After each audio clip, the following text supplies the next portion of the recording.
It is just a huge honor for me today to be podcast interviewing Dr. John Maggirias. We're both lecturing at the in Barbados at the Caribbean Dental Convention. Is that what they call it? Caribbean Dental Program. CDP. 17 years in the making. And it is amazing. There's 15 islands in the Caribbean. I'm told there's dentists from all of them. I met dentists from French Guianas, Guyana, Venezuela, Suriname, Miami.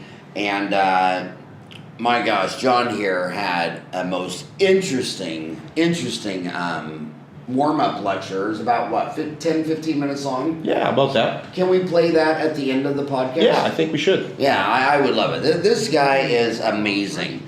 So basically, he has a Bachelor of Science degree from University of Toronto, graduated in 2002. Then he goes to dental school and University of Toronto and gets his doctorate of dental surgery. And then he, at the same time, he's doing University of Toronto research officer. He's a managing partner of a business group. Then he started a doctor of dental surgery laser dental center. Then he was a CEO of ClearShape for 2 years. Then he was the CEO and chief dental officer of JM Dental Group. And now for the last 2 years, he's been CEO of Denta Cloud. Who's like Microsoft, but their product would be Outlook, and Dentalytica's product is Denta Cloud. And so, gosh, there's so many things I want to talk about. Where do you want to start? What are you most passionate about? Well, it's funny. My career started at a fairly early age. I had the great privilege and honor of working with my late mentor, Dr. David Locker, who was one of the preeminent minds in population health. He was an oral epidemiologist, and I started my career in numbers. And my early research is actually in dental anxiety, so I got to understand why people don't go to the dentist versus why they do go to the dentist. And that was absolutely fascinating. And I had the... You're saying 1 in 5 have it? 1 in 5 people do not go to the dentist at all because they're dentally anxious. And so my early career started looking at one of the largest studies on dental anxiety, which was a longitudinal study. I had started prior to me acquiring the data set, and I worked with Dr. Locker, David, and we essentially published a paper in clinical and oral epidemiology.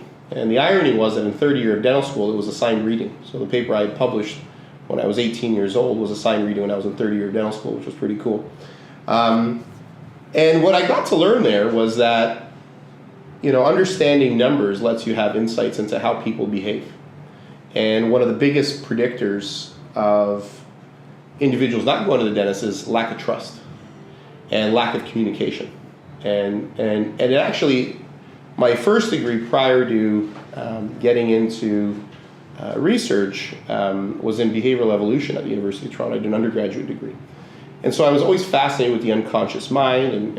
And obviously when you look at anxiety, it surfaces in the unconscious mind. It's not something that is rational. It's something that it comes out of you, but you don't know why. And if anyone's ever had a phobia of snakes or any phobia, anxiety is part of that continuum. And so I was anyway very fascinated with it, and that began my journey into numbers in dentistry. So what advice do you have for if 1 in 5 people have anxiety? What advice do you have? So the biggest advice that I have is what I do with my patients, because I did practice for a number of years, is a patient's usually sitting in a dental chair, and it's usually my assistant and myself. And I asked the patient, I said, there's 3 of us sitting in this room. Who's the boss? And the patient usually points to me and says, you're the boss. And I say, nope, try again. And then they point to the assistant. I say, nope, try again. And then they point to themselves and say, yeah, you're the boss. So I say my job is 50% educating you and 50% treating you. And I said, and you're the boss, and you can fire me. So you're in complete control. If I don't do what I got to do, you will fire me, and I don't want to get fired. And it's part of the whole, I hate to use it now, but I used to, the whole Trump thing, you're fired, right? So I used to tell the kids, it's fun with the kids, so I always joke with them at the end of their appointment. I say, do I still have a job or am I fired? And I create that element of control, that element of communication, that element of humor that basically makes them feel like now they're talking with a family member. And I say that very, very, very, very genuinely. I treat my patients like their family. If I wouldn't do it to my brother, my mother, my nephews, I wouldn't do it to them. And I think that's really important because, as you know, as a practitioner yourself, we used to be one of the most trusted professions. And I think over the years, unfortunately, that has started to change. And I think communication is so paramount to ensuring that society truly trusts us. In my 56 laps around the sun, the one thing I've seen deteriorate the most in my lifetime is trust. Trust in elected officials, trust in priests and rabbis, trust in, I don't want my children alone in any room with anyone. And trust has been really, do you think trust has gone down in the last 40, 50 years? It's interesting. I think if you take a step back and you look at how trust is created, I think as a society in general, we've transformed from a collective thinking to an individualistic thinking, and that landscape predominates our society. It is the me movement. It is, what do I need? What are my feelings? What do I need? I'm more important. And I'm saying that's very important because I think there's been a lot of clinical manifestations that have become pronounced because of a collective thinking. And when you look at marginalized populations like people who identify as for example, gay or visible minorities, I think that individuality, has been very transformative and very important in our society, reaching to the heights that we have today. And we've never lived in a more prosperous time as a human civilization. And I think we always have to keep that in mind. Everything is getting better, whether we feel that it's not or not. It is. Life is getting better. We are the luckiest humans to ever have lived on this planet. And I think despite what's happened politically, that is true. I know. 1900, there were 2 billion humans. Yeah. And now we're coming up on 8 billion. Yeah. And in that time, there were 2 world wars that killed hundreds of millions. Yeah. And the population has doubled past that. Whereas you go back with the bubonic plague. Yeah. 1/3 of Europe died. Yep. And it took 200 years to get their population back. Africa just passed 1 billion people. The Americas, the whole Western Hemisphere has 1 billion. India's 1 billion too. China's 1 billion too. You're an evolutionary biologist. Humans are crushing it. Yeah. When you have 8 billion humans living from the North Pole to the South Pole, it's hard to make an argument that these are tough times for humans. Yeah. They're living everywhere. They're living longer. Absolutely. And a lot of people have a lot of doom and gloom, and it's like, God, look at the numbers, man. Yeah. You're crushing it. And I've lectured, like here in Barbados, I've lectured all around the world for 30 years. When I go back to countries I lectured at 10 years, 20 years, 30 years, my human psychology of going around to 50 countries over 30 years, everybody's doing so much better, but so many people don't believe that these are good times. And I'm like, what do you want to live in the bubonic plague during World War I, World War II, the Civil War? When people are saying these are tough times, I'm like, the Civil War in America, 1 in every 30 people died. Smallpox, when the Europeans came to the Americas, smallpox that wiped out 90% of all the people in the Americas. These are truly, we've come through so much, these are such good times. Well, my big joke, and to tie this back to dentistry, my big joke is, dentistry is the most successful medical profession. We should all be very, very proud of that. No one dies of a tooth ailment. But the reason I was dying to get you on the show is because when you look at these dentists, they're just like, oh, times are tough. And I'm like, well, what is scaring you? And I've always believed, one of my deep theories on humans is that, when the asteroid hit and the dinosaurs were killed, we come from mice. And mice, you look at a mouse in a cage and it's just shaking, it's so scared. And all the other top predators, like sharks and bears and lions, they slowly got to the top, being able to kill anything. They have no anxiety, they're not nervous. A lion will kill you, eat you, and sleep for 3 days. Sure. But humans, for millions of years, were living in trees, and they were afraid of hyenas, and afraid of lions, and afraid of tigers, and everybody was going to kill them. And they're just like mice. They're always scared. They always have anxiety disorders. And they love fear. Like when you start talking about, like when you go to Wall Street and you start talking about the whole thing's going to crash, like 20% of investors like, oh my God, I love this. Tell me more about how the whole world's falling apart. You go to religion, 20%, you know, the end of the world, you know, the reckoning. I mean, they just feed on fear. And then on these, and like I say, they're not sharks, bears. They just had something change in their brain. And the next thing they're smart, the next thing they're the apex predator, but they're still this scared little monkey that evolved from a scared little mouse. I mean, go to the store and look at little mice and gerbils. I mean, they're just scared, and they're always scared. And then I asked them, I say, because I know they're very susceptible to fear. And I said, well, what are you scared about? And what do they say? DSOs. Yeah. We're all going to be working at McDentals. And you know as much about DSOs as anybody I've ever met. Yeah. So I want to change this conversation to, I know what will make them listen. All I got to tell them, DSOs are going to take over the world. And they're all going to like, really, I'm going to sell my office and buy gold and the earth is falling. But DSOs, they're, what is your opinion of a DSO? I love what you said in your speech. Zero, just to get terminology. We don't like corporate dentistry because every dentist I know is incorporated or an LLC or whatever. But you were saying in your speech that 0 to 8 offices is... So 0 to... Yeah, there's been some terminology to start to create some scope around what a DSO means. And generally 0 to 8 means an emerging DSO. When you get to about 8 to 50, you have a growing DSO. And then when you get to 50 to roughly 80, you call it a DSO. And then you've got the mega DSOs, the ones that everyone knows, the Heartlands, the Aspens, the Smile brands. They're the real 50 to 80 is a DSO. Yeah, just general. These are very crude. What starts a mega DSO? Yeah, then mega DSOs you're talking triple digits. Triple digits. So plus. you say 100. 100 plus, yeah. 100 plus. Yeah. Okay, so we'll say that 50 to 100 would be a DSO. But you said 50 to 80, 50 to 100. I'm just giving you some. Right. There's no clear definitions for what a DSO is, but I think when you start creating an idea of it, because it's very different to talk about an Aspen Dental as a DSO versus a dentist who owns 5 practices. Right. Aspen has 700. Yeah. Heartland has 900. Yeah.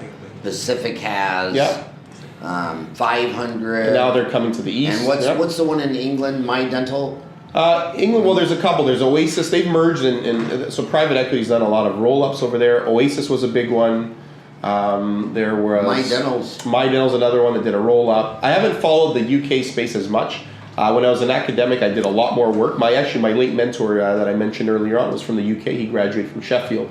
So I was very in tune during my 10 years as an academic on the UK space, but I haven't been as up to speed. So I specialize right now in the North American market. Okay, well, my theory for the show is I brought in a lot of CEOs of DSOs, of the 2 from Australia, 1-300 Smiles, Pacific Dental. I went to Singapore and podcasted Q&M Dental.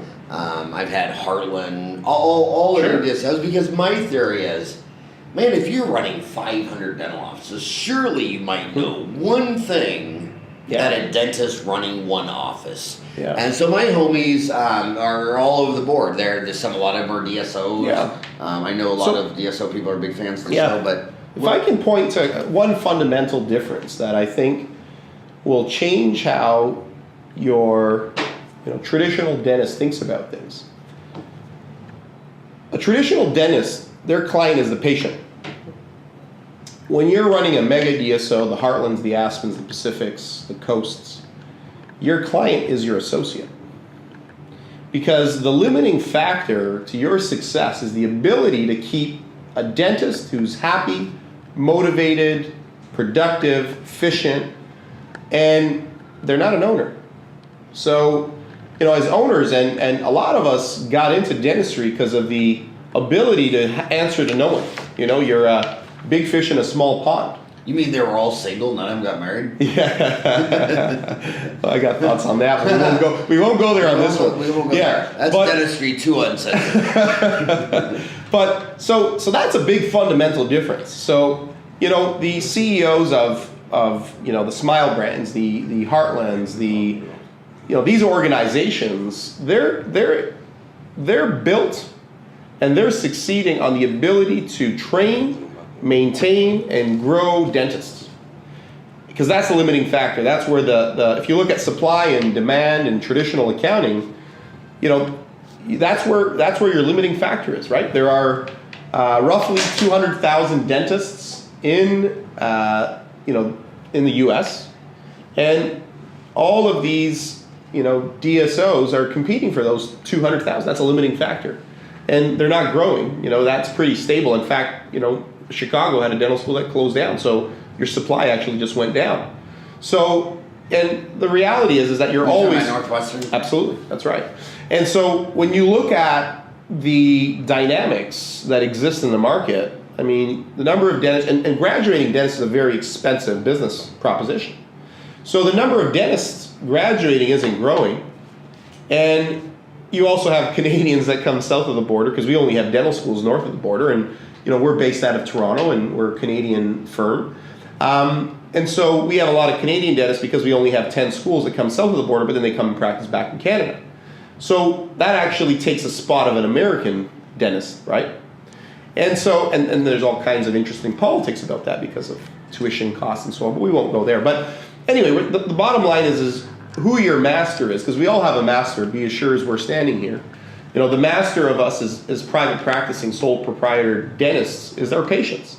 The DSOs are there to serve their associates. So that's a big fundamental difference that should reduce anxiety, in the sense that if you want to be dealing with patients, stay to what you're doing.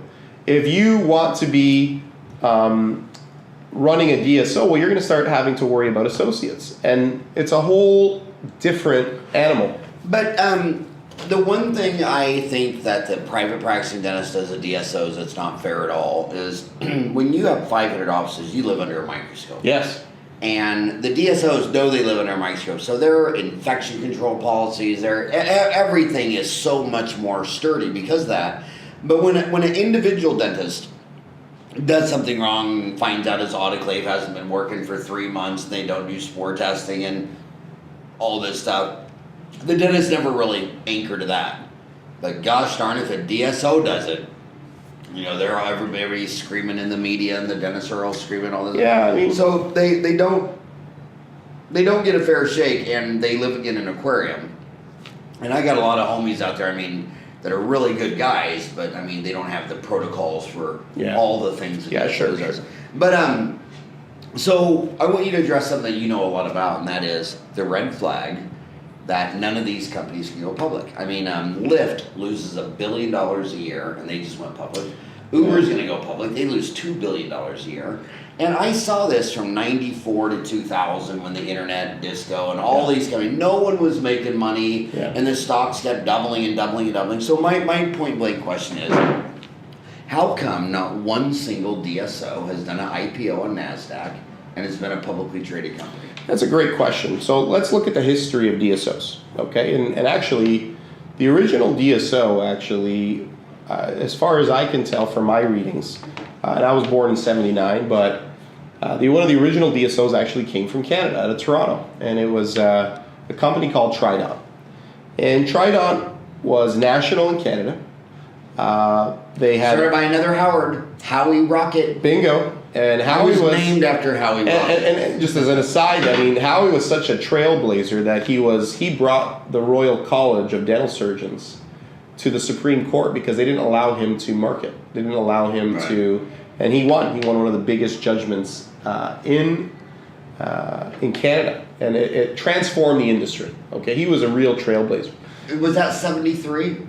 No, that would have been in the early 80s, mid 80s is when they really had their climax. So that started where I live in Phoenix. It was in 1973, I believe it was. So they started in the 70s, but they really came into their own in the 80s. Yeah. So in 73, I think it was Goldberg and Osborne. Dentists, lawyers, physicians could not advertise. And by the way, to this day, you still can't advertise in Hong Kong and Romania and lots of countries. Barbados as well is like that. So yeah, that you has can't the same, advertise. Yeah. And these two lawyers in Phoenix and Goldberg and Osborne, they took it to the Supreme Court and they said, you're limiting free speech. I have the right to tell you that if you don't brush your teeth, you'll get gum disease. And when that got turned over in 73, that rolled over to the Yeah. professions. And then you say that Howie, Rocket, and Trident did that deal in Canada. And he had Price was another partner, but he's the Howie was the trailblazer, the frontman, yeah. But anyway, so what they were very successful and did a lot of great things. And for a period of time, the majority of graduates from Canadian, from the University of Toronto especially, were working for Trident. And they diversified. They went into other businesses, and unfortunately, didn't work out. And they did. None of them worked out. Orthodontic Centers of America was on the New York Stock Exchange. $1 billion valuation, 200 million a year in sales, gone. Right. So let's go down. All crashed. Absolutely. So then let's look at the 80s and the 90s rather. So in the 90s we had some IPOs, and there was I think Dental Care Alliance, or their CEO Mitch, I think it was part of some of the IPOs that happened at that time. On NASDAQ. I can't remember where. I'd have to go back and look at that. Orthodontic Centers was the only one ever to be on the New York Stock Exchange in dentistry. Yeah, I mean, there were a number of IPOs that were done in the late 90s, but obviously at that time it was more about the tech. And they weren't successful. But one thing that is sure, and this is what private equity has kind of banked on, is that dentistry is a very predictable business. There's a big component of residual income when you look at the hygiene programs. And so what private equity, how they've created the financial tool of dentistry in their portfolio, is to protect the downside. They're not so worried about looking at the upside, but protecting the down. And so when you look at, one of the largest private equity funds in the world, KKR, that just bought Heartland, correct. They had to deploy billions of dollars, and they had to park it somewhere. And so the sheer size of Heartland made it a very attractive proposition. And there was a great article online with Bloomberg that looks at the debt ratios that Heartland has. But regardless, it's a very cash flow positive business. And when you look at traditional accounting, at the end of the day, if you have a cash flow business, and you're in it for the long term, which they are. I'm sorry to interrupt, but my homies are dentists. They don't know what cash flow is. They know the periodic table, and 93 elements were found naturally on Earth. Yeah. They don't know what cash flow is. Yeah, so cash flow is the ability, when you look at your bank account very simply, every single month you have a lot of money coming in. And so dentistry has that ability. Now, the hardest thing of any business is to grow your top line, and top line means the amount of revenue. But when you start to look at what a business truly is, you start looking at profit, right? Because you can make lots and lots of money, but if you're not able to keep it, well, it's not going to help anyone. I'm sorry to interrupt, but is profit also net income? Yeah, so profit, one of the biggest things I've never met a dentist that knows that they've ever seen a statement of cash flow, a balance sheet, and a statement of income. Yeah, so absolutely. You got it. I mean, and that's why I love dentists. They want to do surgery on you. They want to perform the best root canal, the best surgery, and I love them for it. Yeah. But as a leader, I got to take their nose and say, "Hey, little dentist, you still got to learn this stuff." Yeah, it reminds me of a story. I was at this is kind of an aside, but it kind of answers the question. I was at a conference, and I was listening. I was in the audience, and a dentist came out and said, "Hey, have you heard of this new thing called EBITDA?" And I said, I kind of wanted to listen, so I said, "Oh, you just heard about it?" And they're like, "Yeah, I just heard about this thing, EBITDA, and they're paying multiples of EBITDA. That's what people are paying." And I said, "Well, what does EBITDA stand for?" And they said, "I don't know." So EBITDA stands for. So let's talk about EBITDA, because that's a great definition for looking at what profit means, and it's earnings before interest, taxes, depreciation, amortization. And the so I got went backwards. So earnings before interest, taxes, depreciation, and assets. All right. So amortization, sorry. And so when you look at EBITDA, that is a pure profit calculation, because if you've bought a lot of equipment, like some dentists have, that's not a bad thing, but that shouldn't penalize you, because that's there to help your practice. So EBITDA is a very important number to talk about. Explain how the equipment would be amortized over time. Yeah, so when you buy equipment, you might buy $500,000 worth of equipment. Now you can't write off all $500,000. There's schedules, and depending on what jurisdictions you're in and what different tax laws apply to you, you can write off a certain amount every year. So over the duration of that equipment, you'll slowly write it off, but you can't write it off all at once. Yeah, and the reason you need to know that, because I always hear dentists say, well, a practice sells for basically 1 year's revenue, and that couldn't be more wrong. Let's say we have two practices, they each do $1 million, and one loses money, one makes 100,000 a year, and one does 300,000 a year. Well, guess what? The one that makes 300,000 in profit that does $1 million is worth more than the one that does 200,000 in profit versus 100,000. And an office that doesn't make any profit, I don't care if it does $5 million a year, what's it worth? With no profit? It's challenging, right? I mean, and then, so it's an interesting question. So that when you have a practice that's making, say, $5 million a year and it's got zero profit, quote unquote, that's when you start looking at something called normalized EBITDA. So a normalized EBITDA says if a more astute business person, manager, was to take this practice over, there would be expenses they can eliminate. And therefore, a business that for someone is worth nothing, to an astute business person, that would be worth something. So that's how Warren Buffett made his money. Because when everyone thought something was worth nothing, he saw opportunity and he saw things that he can, what they jokingly say, cut the fat. So, the biggest thing I always tell any dentist is worry about your top line. Worry about the ability to make revenue, because you can hire great managers that have the ability to help you cut the fat, very simply. And then that way you'll have a profit that eventually will be substantially higher. So when you look at numbers, and I heard you speak today, I'm sorry to hear that. He's a great speaker. I'm sure you all know that, though. So when we look at numbers, if a practice is running at 25 to 30% profit, that's an excellent practice. And when you look at a traditional DSO, because they have a lot of centralized overhead, they're probably running at closer to 20%. So as an individual dentist, you actually have the ability to run at a higher profit margin. But let's talk about profit margin, because a lot of dentists will say they mix up profit from having capital employed in a dental office with their having a job. So they'll say, yeah, my overhead's 65%, so I make 35% profit. I'm like, well, did you work for free? Yeah. Oh, no, I took all that. Okay, well, if I took you out of it, I'd have to put a dentist in there. And if you had 65% overhead and I paid the dentist 35% of collection, there'd be no profit dollars. Correct. So they always mix the profit from having capital employed in a dental office versus the income they make from having a doctor of dental surgery. Absolutely. So when you look at what normalized EBITDA, the assumption there is that when a DSO buys you, they're going to hire an employee. So your normalized EBITDA has to account for someone replacing you and then profit being there after you've paid yourself. So that's a very important thing. What does the average DSO pay a dentist? Or how does the average depending on which state you're in, I think on the low side it's 25% of collections. And on the high side, I think it's 35%. And then you get into specialists that get to 40 to 45.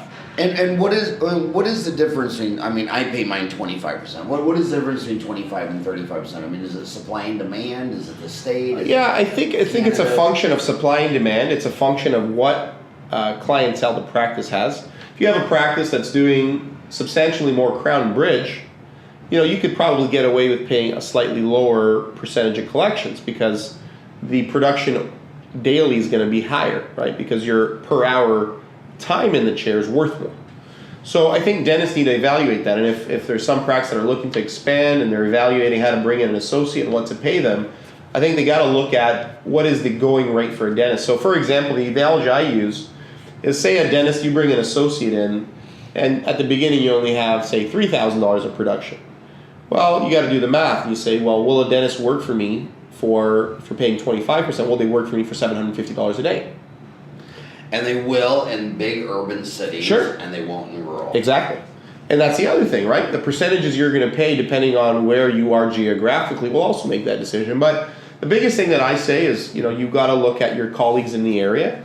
And dentists in the neighborhood or in your 5 kilometer radius will give you a good indication of what they pay their associates and what's responsible for you to do to be responsible to your business. But I love what you said, that when you're a private practicing dentist, the client is the patient. When you're DSOs, the client is the dentist. You got to train, maintain, and grow. But DSOs get a bad rap for it. But I see dental associates in private and DSOs. I see the employee turnover I mean, it's very high. Yeah, it's the biggest challenge DSOs have. How long does the average dentist work for a DSO or an associate in general? I mean, I had lunch the other day with a woman dentist in Phoenix.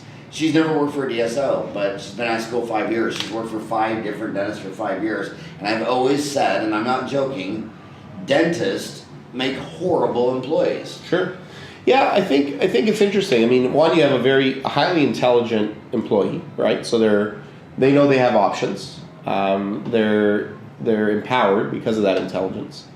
I think the other big factor that you look at, and this I want to touch on this later on, but Dentalytica is a data company, and so when we look at things, we look at it from a very numbers-oriented standpoint.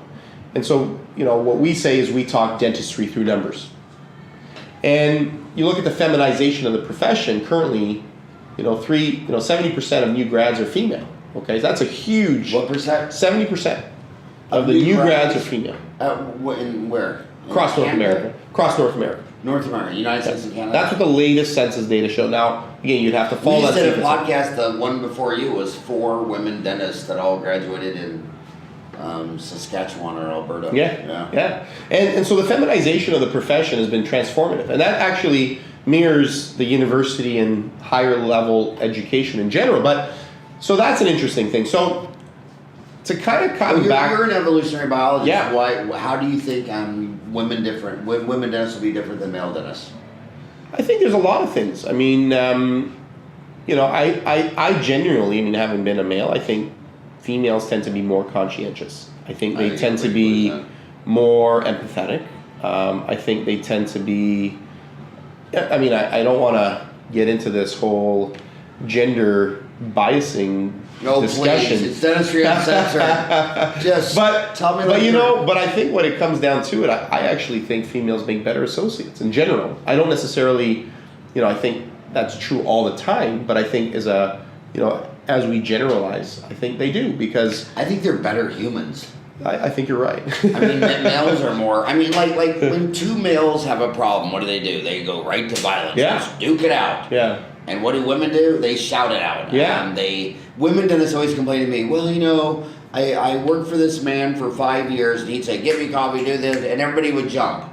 And then I bought it from him. Now they all come to me and tell me, that they don't want to do this for all these reasons. I'm like, they like you. They were afraid of that guy. Yeah. And they know you have empathy, so they're communicating with you. And you're pissed off because you just want them to fear you? Yeah. It's a compliment. That's a good point. It's a compliment that they all feel safe. Yeah.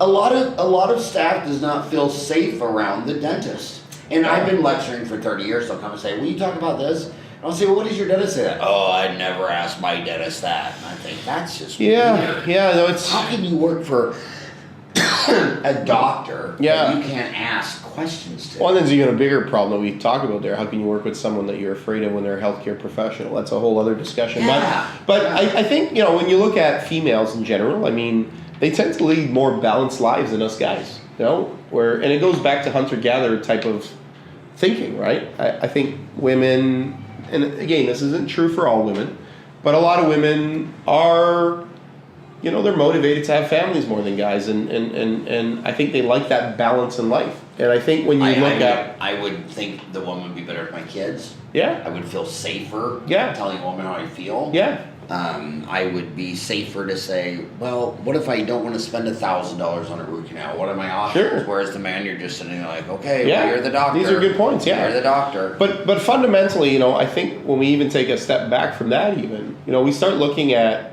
culture. And, when you look at what's happening in the world in general and this individualistic notion of self, it's difficult to create culture and community and unity. And so I think a lot of DSOs are now investing in that. They're investing in the ability to have culture, which is a different challenge than a dental practice will have, okay?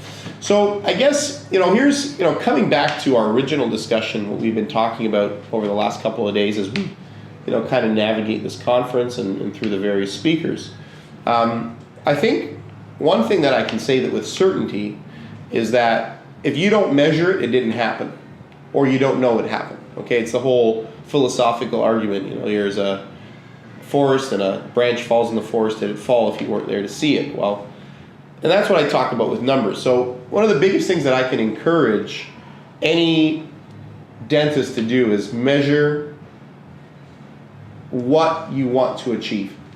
And target setting and forecasting and knowing and road mapping are so important to success. But they don't. Their franchisee is a non-profit American Dental Association who's proud of the fact they don't make profit. If they would have bought a McDonald's, they would have had a franchisee that the cash register is connected to the accounting software, and at the end of every day, when I was 10 years old to 20 years old working with my dad, the cash register, which was NCR, National Cash Register, they got rolled into IBM, the cash register would say, you did $1,300 and you spent, this is your 18% crew labor, you had a 31%. These dentists have Dentrix, EagleSoft, and SoftDent, and it's not even connected to any accounting software. And then I go in there and their accounting software is separate, so they have their Dentrix over here, and then they have QuickBooks Pro over here. I'm like, QuickBooks was made for an individual. and then you look at sophisticated accounting, like Peachtree was bought by Sage. Sure. Microsoft bought Great Plains Accounting. Guess how many dental practice management softwares merge with Microsoft Great Plains Accounting?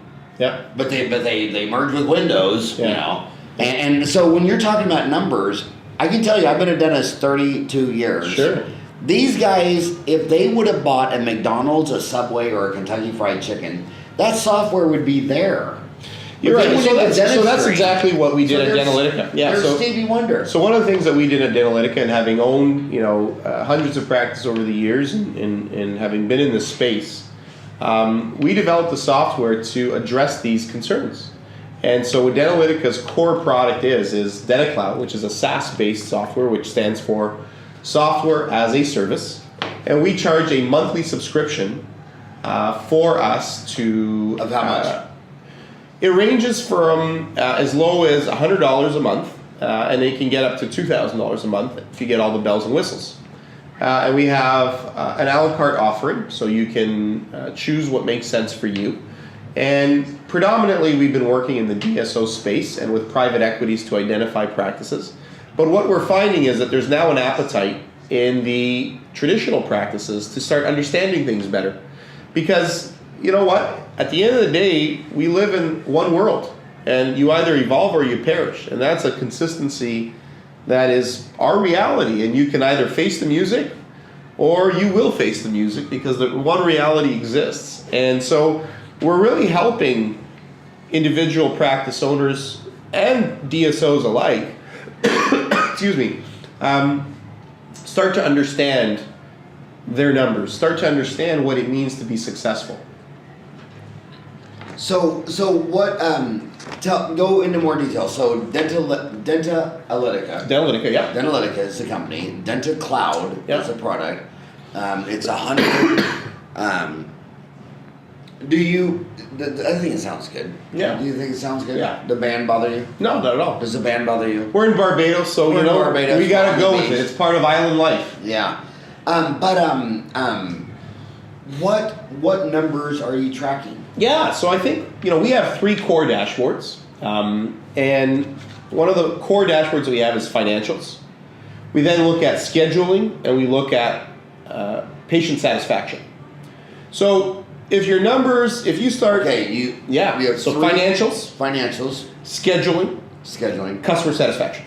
Okay. Those are the 3 core dashboards that we have. I'm not texting my 4 boys. I'm actually taking notes. There you go. So financials, scheduling, and patient satisfaction.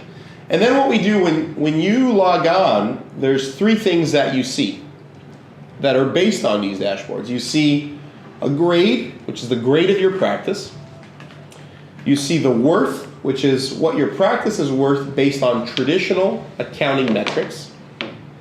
And then you see your value. So the value is what we create for you. So we've spent a lot of time talking about numbers and analytics and Denta Cloud, which is our one core business. We have 3 core businesses. And so we call it A, B, C.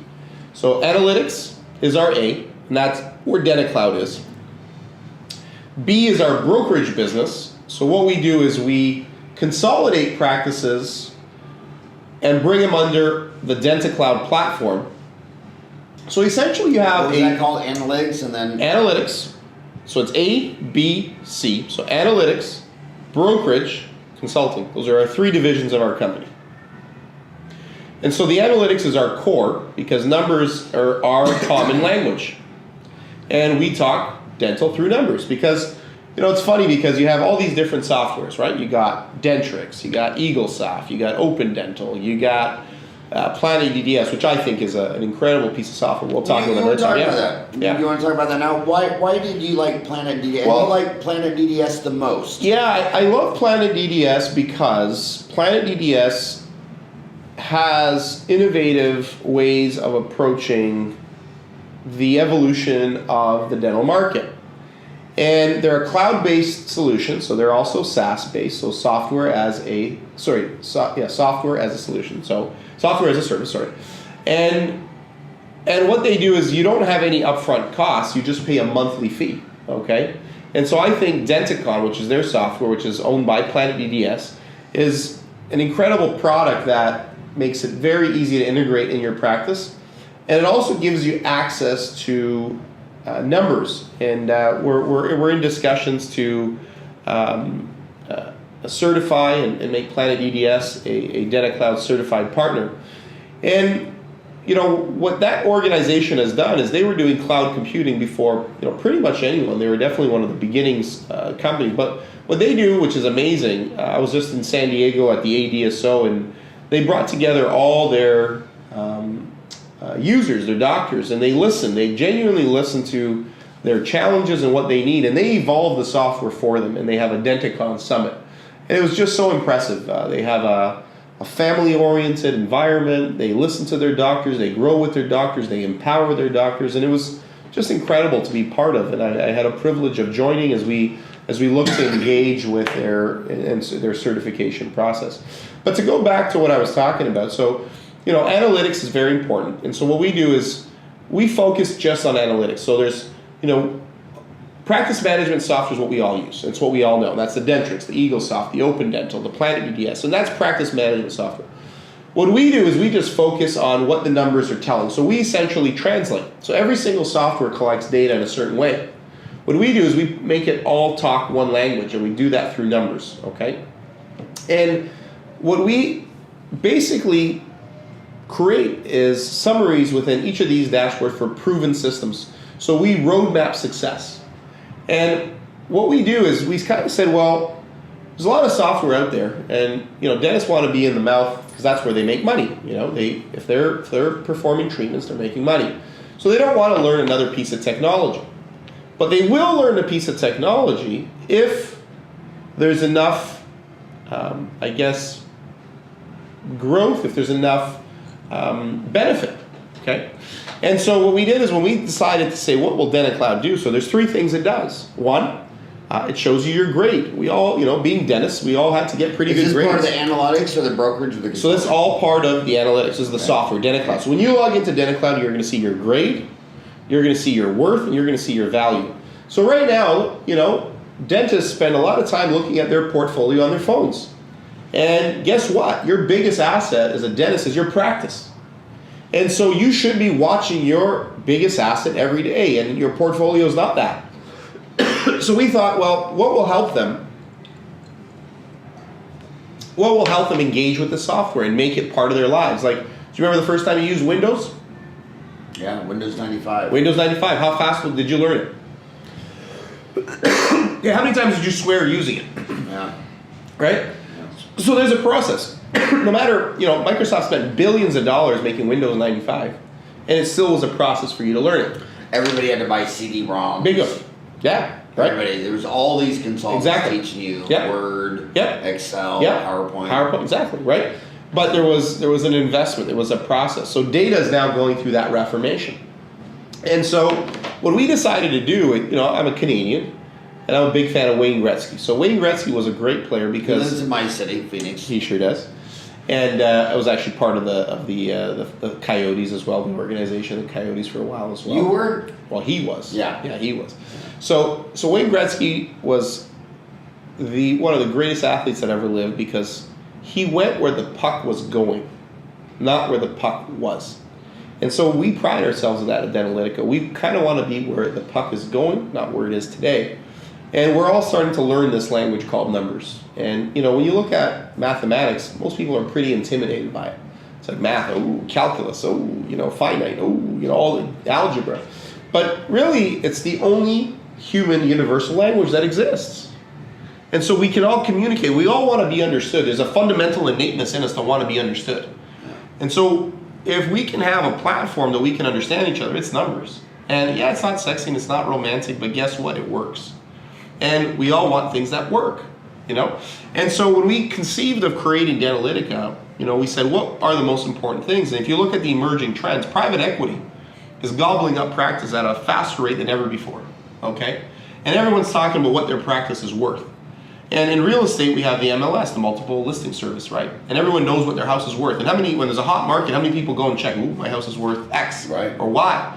But you can't do that with a dental practice. You got to use different brokers that sell you snake oil, quite frankly. They never know what they're going to sell. So how do we start to standardize and how do we get people to know what practices are worth? And so we're collecting data on every single sale. We're going out there. We're part of a lot of these sales. And so that's our brokerage and our merger and acquisition. Every once in a while, about 3 or 4 times a year, we bundle practices together and we shop them around. So even though all 30 or 40 practices or 50 practices are not owned by one entity, because they're all on the same platform, Denta Cloud, it allows them the ability to sell for more than they could on their own. Because you get a higher EBITDA selling $10 million dental office than you would a $1 million office. That's right. So these dentists, when he's on Denta Cloud, if they were, let's say they were old, not like me. I mean, I'm very, very young. That's why I have diabetes and all these diseases. No. So if someone was, at what age do you think dentists start thinking about, like, what is my practice worth? When does that start coming into their It's funny. I think nowadays with millennials, everything is changing, right? They have different life goals and plans. So we say that you should always know what it's worth. Somebody today was saying you should always know where it was. He called it the D's, because you never know where you're going to get disciplinaried or disqualified and lose your license, debt, divorce, disease, dying. Yeah. And you might think you're 40 years old and, I'm not going to retire till I'm 65. And then you get in a head-on car wreck and they say you're never going to practice again. Or disability insurance. I guess that's another good one. Yeah, I've never had disability. Yeah. I never bought it. I did. I'm not recommending that. I did. The reason I didn't get disability because I thought to myself, well, worst case scenario, you lose your eye, you lose your hand, you can't do dentistry. Well, I have to do something 12 hours a day, 7 days a week. So I know I wasn't going to sit there and collect a check. So I never paid for it because I knew I couldn't do that. But I think it's pretty interesting that a lot of these dentists, like you say, every day they're checking their stock portfolio on their ETF or whatever.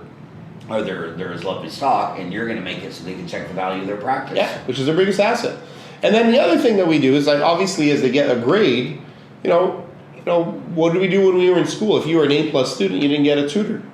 But if you were a C+ student, you got a tutor. And so then the third part that we have is our consultant. Talk to my mom.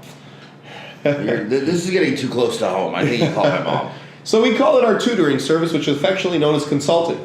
And we have 6 core products. We have 4 growth products and 2 profit products. Our growth products are Hygiene Plus, which is the core of any practice. But actually, let me just go one step back. So Marketing Plus is our core. I consider it a standard product, not a core product. Because marketing doesn't make you money in and of itself, right? You got to build to make money. But it's something that has to be there. It's a standard. You got to have a website. You got to have a proper sign. You got to have a community presence. So these are the 3 things: website, sign, community presence. Those are core values that we help build in any practice we consult with. Then the revenue generators are your Hygiene Plus, because if you don't have a practice that's doing 25 to 35% of your revenue in hygiene, you got some soul searching to do from a business point of view, because that is opportunity lost. I got dentists who tell me that they do their own hygiene and they're very proud of it. It's interesting. What do you think of that? It's interesting. I mean, I think you know, and again, no judgment, but if you're running a business, you got to value your resources and your time and opportunity cost accordingly. You should be building your practice up in such a way that you are doing crowns and bridges, you are doing implants, you are doing higher production unit time stuff. And then you go to some countries and they think you're a crazy American, like Singapore. Yeah. The whole country of Singapore doesn't have a hygienist. They even do their own lab work in India. I remember meeting guys that do their own lab work. They spend time and I remember the first time I lectured in, I think it was Singapore and Australia, back in like early 90s. And I always got to, whenever I go to foreign countries, I like to go a day early and see the locals because, you want to know where they're at. And I remember getting laughed at in Australia. They're saying, this guy says, they all had one chair. And they go, so you have two chairs, so you Americans do root canals like this? You do two root canals at once? I mean, it didn't even dawn on them, operational logistics, like, well, while you're seating this patient, you can be cleaning up this patient. And but now Australia, I mean, the first 2 times I went there, they didn't even have a hygiene school. Yeah, there wasn't one. I remember buying a practice from an old dentist who was 80 years old and he was still practicing, and he didn't even have an assistant. He did two-handed dentistry. Yeah. I mean, I remember being in dental school and looking for who was on the floor to help me assist because I knew it made me go faster. Efficiency is a relative word, and cultural. Culture. And so, again, I mean, what we're talking, it depends on what your goals are. If your goals are to increase production, if your goals are to treat more people. So, I mean, there's two ways of looking at it.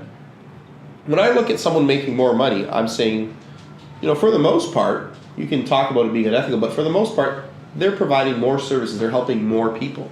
That's why they're making more money.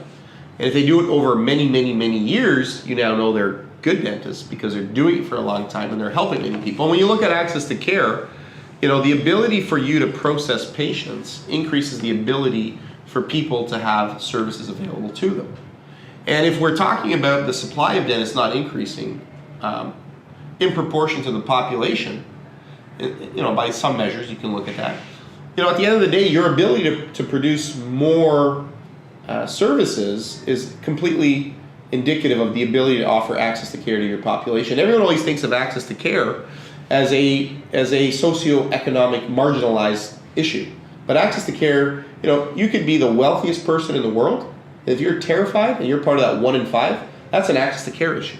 Because you haven't bridged, your healthcare team or public health hasn't helped you bridge the gap to go and see a dentist. And that's an access to care issue. Yeah, and that's one of the reasons I'm really worried about the putting people to sleep. Mm-hmm. Because when you put someone to sleep, you don't treat the anxiety. The dentist will go, oh, you have anxiety? You might even heighten it. Yeah. You might even heighten it. Well, how's that? Well, you might heighten it because they're losing control, right? You have to put them to sleep. They don't put themselves to sleep. Yeah. So in our research, what we show is you got to, so, when I talked about early in the interview, I talked about what's the first thing I do with an anxious patient. I say, who's the boss in this room?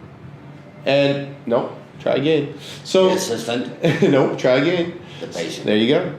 And at the end of the day, it's very easy. Whoever pays the bills is the boss. And I also tell them the other thing, if they're very anxious, I say, it is an honor and a privilege for me to work on your real estate. I said, it's not a right. I'm asking for permission. Here's what I got to do. I got to fix X, Y, and Z. I got to do a 2.5 MO. I got to do this. And they got to agree. That's part of informed consent. America is very behind Ireland, England, in your very many Scandinavian countries. They don't want to put you to sleep. They want to treat your anxiety. They want to talk it out. They want to build a relationship. They want to build trust. And they want to try to get to, why are you afraid of the dentist? Yeah. I mean, most of the time it doesn't even make sense. The guy is sleeved and has how many needle bricks are in a tattoo? They got a pierced ear, a pierced tongue. They got a thing in their deal. So they didn't have to get knocked out for all of that stuff. So before you just go saying, oh, we're just going to knock you out. Well, no, you're a doctor and it's a human. You need to start talking about why or you have this anxiety. Yeah, no. And sometimes it goes all the way back to childhood and they don't even know why they have it. Yeah, no, absolutely. Yeah. So part of the biggest thing, so when we look at our hygiene program, so going back to our core services. Like a lot of people coming into a regular hygiene program is they're not explained, why do you need a 3-month program? Why do you need a 4-month, a 6-month, a 9-month? Some people can probably get away with having a cleaning once a year. So that's part of communication. That's part of building trust. And so we develop these. We develop these communication parameters where we work with them.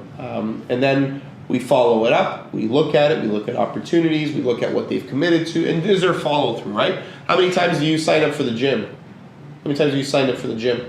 I've had a gym membership my whole life. Right. Yeah. But the gym membership works that you got to pay your fee. And if you don't show up, they still get paid. In our world, I always go every three years. Every 3 years, there you go. You got to renew every the month. I can go every third year. Exactly. So, I mean, in dentistry, it's different, right? Because in dentistry, you know, they can have insurance and they can commit to a 3-month or 4-month or 6-month or whatever program they commit to. But if they don't show up, we don't get paid.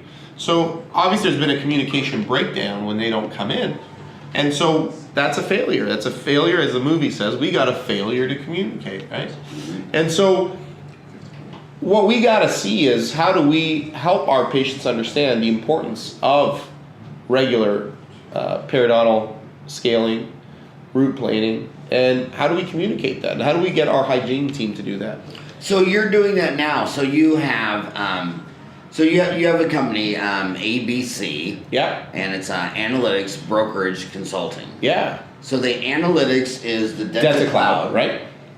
So let's go back to that. So let's say they have open dental. I'm going to be selfish. That's what I have.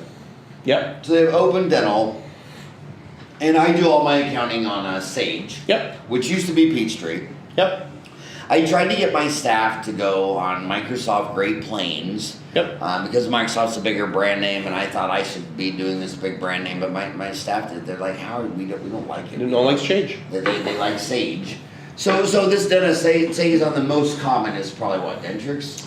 Dentrix is probably the #1 software in America, yes. And what's number 2, you think? I would probably say EagleSoft if I had to guess. And then what would number 3 be? I guess then you get into flip a coin territory. So, you know, in there would be the, you know, open dental. PracticeWorks. PracticeWorks not as much. You know, I would look at all kinds of, yeah, I'd say, you know, you got, there's so many. I mean, yeah. So yeah. let's say they have one of the top dozen Yeah. bills, and they always use QuickBooks. Sure. Because I guess probably #1. I guess they bought QuickBooks when they started a lemonade stand when they were 5. And is there a DSO run on QuickBooks? No, but they all have enterprise level stuff. Yeah, but these dentists aren't going to be able to scale to an enterprise. I mean, my homies, like myself, I only have one office. Yeah. I could have gone the DSO route a million times. Yep. Been begged to a million times. But I'm old school, and I always thought, you know, dentistry is a doctor-patient relationship. Sure. And you savored that, and that's what you wanted to be. Yeah, and plus you only live once. That's what I want to do. I don't want to manage 10 dental offices and 10 dentists. I have a hard time managing my own patients, my own staff. But I think a lot of young dentists, you know, have this dream of being a DSO owner without knowing what that actually means. But again, what does Denta Cloud do? So Denta Cloud helps. If I had Dentrix and so if you own 2 practices and one has Dentrix and one has open dental, for argument's sake, right? What happens is Dentrix talks one language, you know, open dental talks another language. And so what we do is we bring them up into the cloud, into Denta Cloud, and we make them talk one language. And so we create primordial data. So what does that mean? Primordial data makes us grab the number of new patients. It creates cells which has specific numbers which are measured. We then have developed algorithms. So what are algorithms? Algorithms are ways that normalizes how things are. So for example, you could have an algorithm that predicts the revenue for the month. And you can look at various metrics that consistently predict what your revenue is. So we would measure that. And so that would let us forecast, okay? So we have algorithms, and it's kind of like Google. What are algorithms, right? Like when you go on Google, here's the best way to put it. When you go on Google and you say, I want to buy a new, car. And you put in parameters for sports car and X, Y, and Z, Google finds things that you would be interested in because it profiles you. And it creates algorithms based on you. And so kind of what we do, right? So what we do is we have algorithms that predict success for a practice.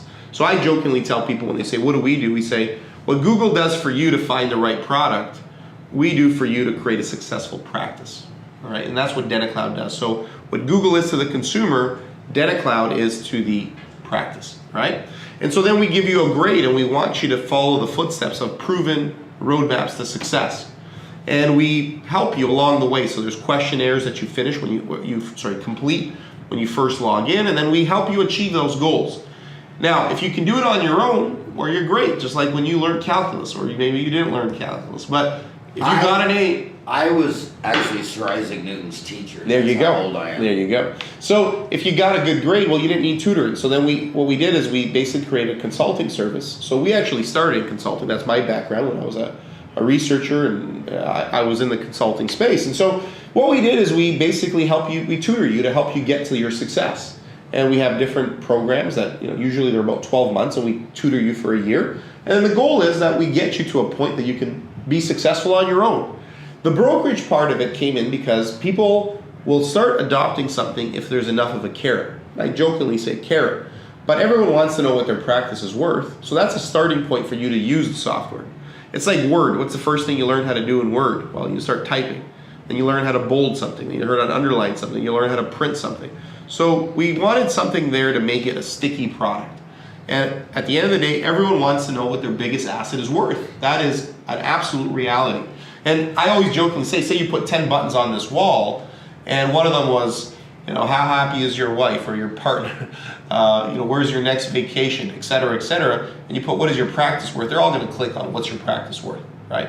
Yeah, and another thing, some of the, I've had a monthly column in dentistry since 1994. I've lectured 1,000 times, so I get a lot of really scary phone calls. Like, my husband just died, and some widow's talking to me with 4 kids. She didn't even have a clue. Yeah. It's Thursday night. She can cancel patients tomorrow.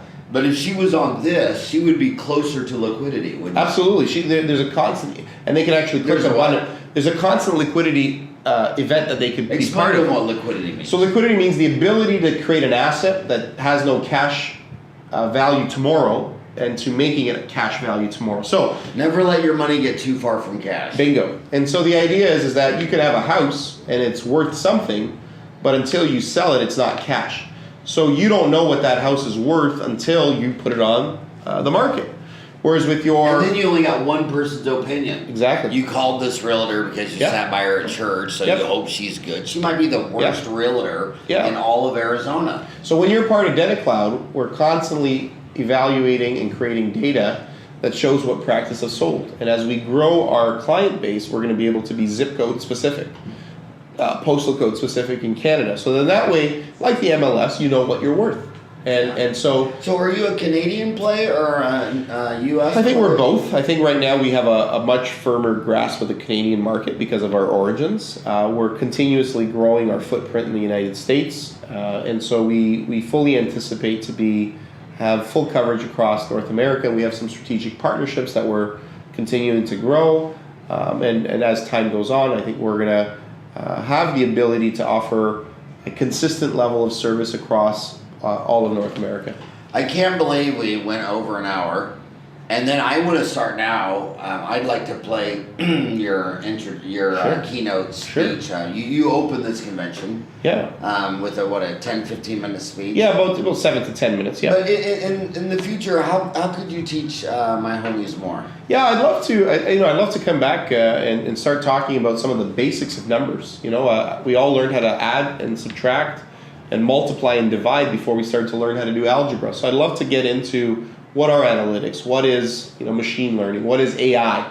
We didn't get a chance. What would be the best way to teach my dentist that? Yeah, I think we'd want to get into some of the basics and start looking at specific things in their practice. Do you think that'd be an online CE course would be good? I think that'd be something that we should explore, and I think that would be an amazing opportunity.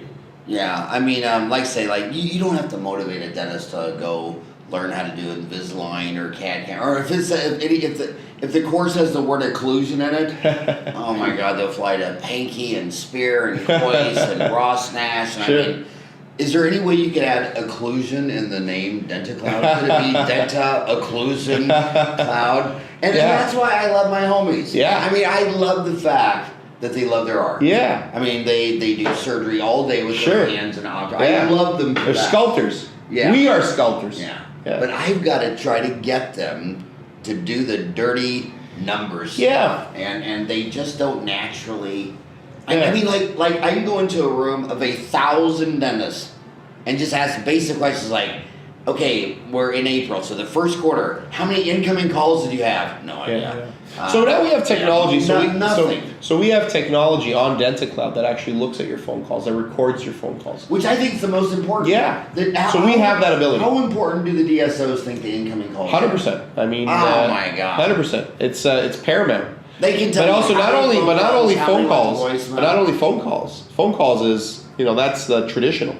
Emails, text messages, faxes. They track it all. They want to know exactly what is happening with their practice. And again, if you don't measure it, it didn't happen. Yeah. So that's very important. I got everyone's different. Like I got 4 boys. If I call 2 of them, immediately denied with a follow-up text, sup, which means what's up. Yeah. So I always sit there and think, why do these 2 boys want to text me, and the other 2 boys want to call me? Sure. And same thing with my staff. Yeah. Some of my staff, I'm like driving, I just want to FaceTime because I'm a visual guy.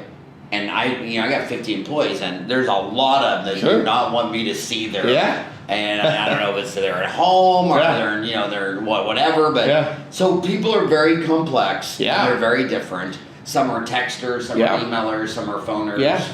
And I think that's the biggest thing. I think what you're seeing is one of the fastest growing trends is texting. I think, and what's great about that is and we can talk about this. We'll spend more time, but.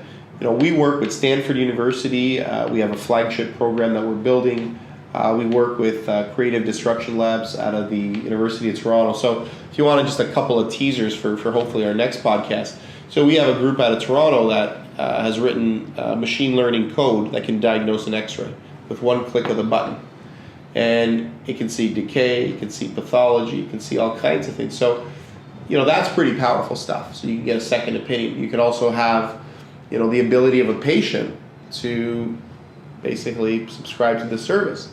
So a lot of radiologists are quite afraid of, their future being replaced by machines. And I just want to end on this one thing. Yeah. So for the history of mankind, we've had the same argument that when they came out with the what was it, the in England when they was making the what did Berkshire Hathaway, the textile mills. Textile, sure.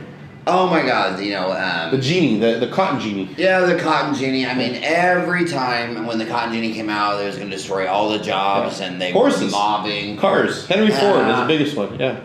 And you know what? You're always trying to protect the job that you don't want. Like you're afraid of an automatic semi truck driving across the country. Well, did you want to drive a semi across the country?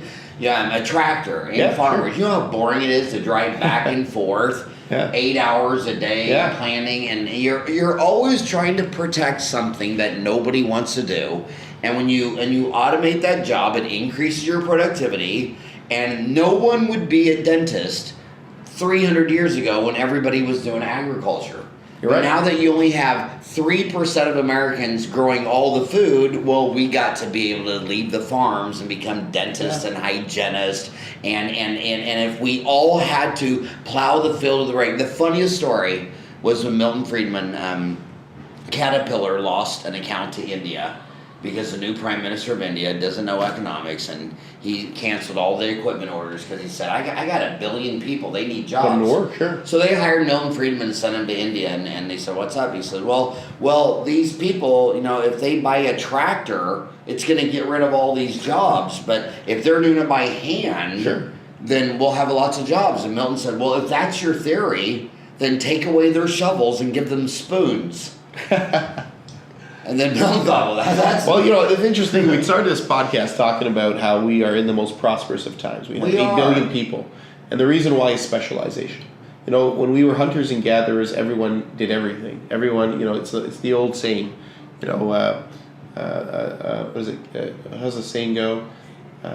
Jack of all trades, master of none. Right. And as we started as primitive cultures, that's what we did. We just did everything. And as we became more and more specialized, we got to have cities, and we got to have more productivity. And so we have this great lifestyle and this great quality of life as a function of our specialization. And different people are talented at different things. You can't do everything all the time. And so this specialization, it's kind of like the body, right? If you look at our organs, and we're all medical geeks, right? You know, the liver does one thing very well, and the heart does another thing very well, and the brain does another thing very well. And as a function, we have a human. And we exist in this homeostatic environment as a function of all our organs working together. And that's exactly what society is. Society is the ability to have different, organs, quote unquote, different members of different segments of different industries, all cohesively working together. Blue collar, white collar, and on. You can go and talk about this, but we all function more efficiently because of the ability to have division of labor and specialization of labor, and that's what makes us great as a world, as a population, and it's amazing what times are ahead. So what website should they go to learn more about you? Yeah, so our main website is dentalytica.com. Dentalytica.com. There it is. Denta, if they're on YouTube, they'll see that, but if they're on iTunes, it's Denta, D-E-N-T-A, Lytica, L-Y-T-I-C-A, dentalytica.com. Yep, and they'll be able to access our 3 divisions, our analytics, which is Denta Cloud. They can log in there if they have a subscription. We'll be launching Denta Cloud 2019 at the Ontario Dental Association, which is the largest dental conference in Canada. It's the Super Bowl of dental conferences, I jokingly say, in Canada. If anyone wants to come out, it's May 9th to 12th. I would highly encourage you guys to come out. We'll be releasing Denta Cloud 2019, our latest and greatest of software offerings. Again, you can also access our brokerage division. You can get in touch with our people. You can meet some of our team. And then consulting services, again, we operate across North America. So by all means, feel free to reach out. We'd love to hear from you all.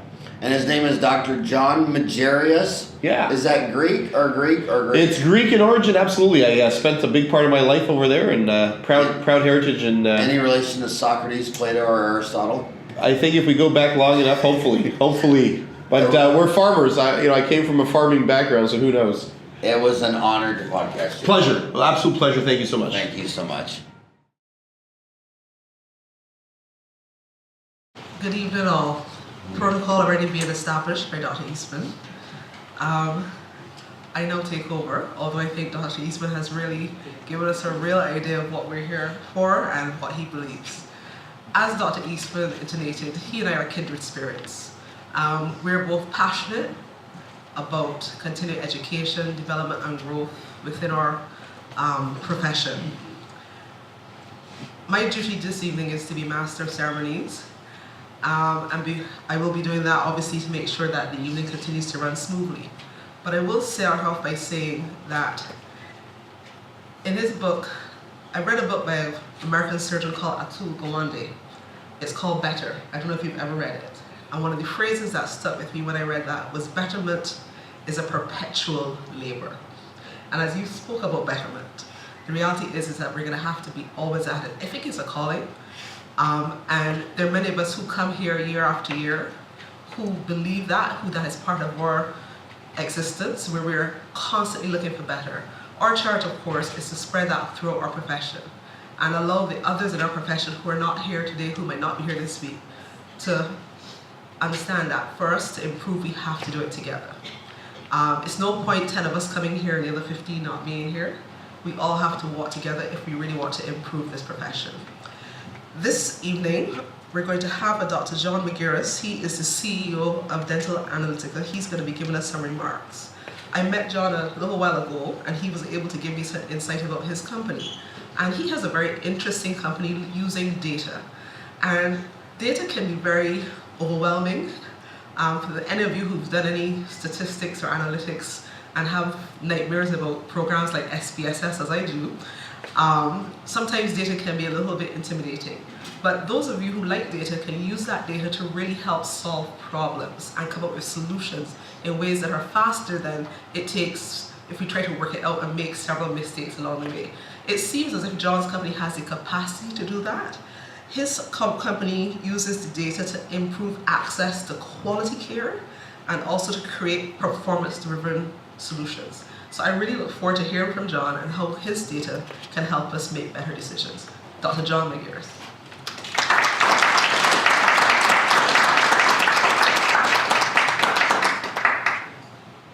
Honorable guests, Dr. Eastman, and fellow colleagues. I am honored for the opportunity to share a few words about the changing times of dentistry.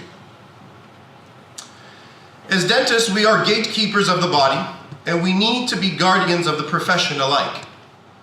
We are on the dawn of a truly transformative era. Profound changes that have not been seen since the Industrial Revolution are upon us. The majority of my life has been spent in the information age, but we are now emerging from the information age to the analytics age. Predictive analytics, machine learning, and artificial intelligence are in the media all the time. And these items will completely transform our world and dentistry as we know it. Once upon a time, we looked upon the heavens to ask questions that would help us understand our fate. Today, we ask Google, Siri, or Alexa. Ironically, they're also up in the cloud. There are vast amounts of data in the cloud with ever-growing computational power. The calculations are growing infinite in multitude, and the answers we need are found through this data. Think to yourself how the internet is now part of your life. Think how it was part of your life 10 years ago. Those changes are rather evident. Look no further than your smartphone and what it means to your daily life.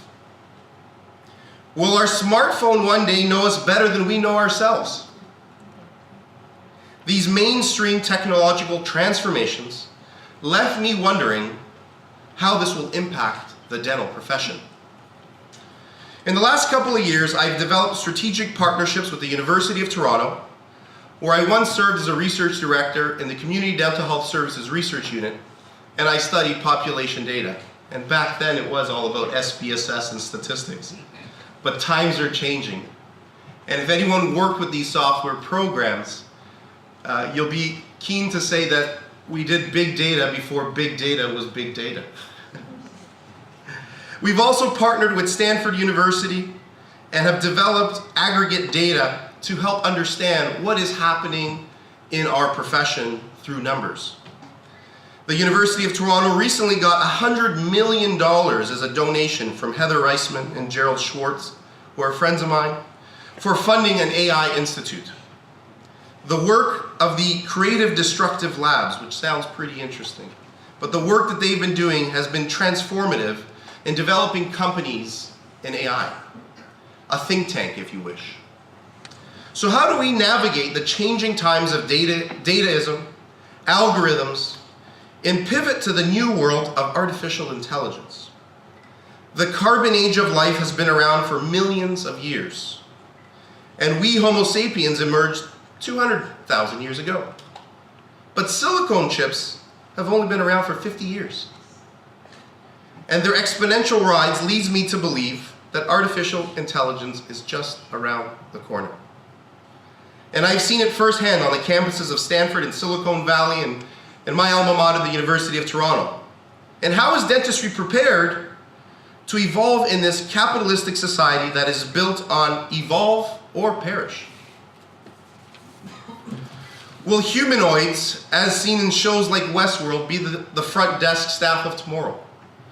Will IoT, the Internet of Things, transform the dental chair, where we'll be able to know from our iPhones, for example, when a chair was last sterilized, or when the lines were last rubbed, or how long a patient has been sitting in a dental chair for treatment, or how long it takes for a dentist to cut a crown, because we all have stories about how long it takes us to cut a crown, right?